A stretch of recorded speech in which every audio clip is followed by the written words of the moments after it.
અમરેલી જિલ્લાના ધારી તાલુકાના માળવાવ ગામે એક ખેડૂતના મોટરસાયકલમાં મહાકાય સાપ દેખાતા ગામમાં અફરાતફરી મચી જવા પામી હતી. તો આ ઘટનાની જાણ થતાં તાત્કાલિક સાપ પકડનાર નિષ્ણાંત રમેશભાઈને બોલાવવામાં આવ્યા હતા. તો રમેશભાઈ દ્વારા આશરે 1.5 કલાક સુધી સતત રેસ્ક્યુ હાથ ધરી સાવધાનીપૂર્વક મહાકાય સાપને પકડી પાડવામાં આવ્યો હતો. ત્યારબાદ સાપને સલામત રીતે ધારી તાલુકા નજીકના જંગલ વિસ્તારમાં છોડવામાં આવ્યો હતો. આ સમગ્ર કામગીરી પૂર્ણ થતાં ગામ લોકો દ્વારા રાહતનો શ્વાસ લેવામાં આવ્યો હતો. મેહુલ ત્રિવેદી સાથે CN24 ન્યૂઝ અમરેલી.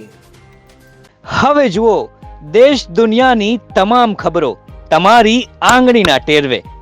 ઉઠાવો મોબાઈલ અને Google Play Store પરથી ડાઉનલોડ કરો અમારી CN24 ન્યૂઝ મોબાઈલ એપ.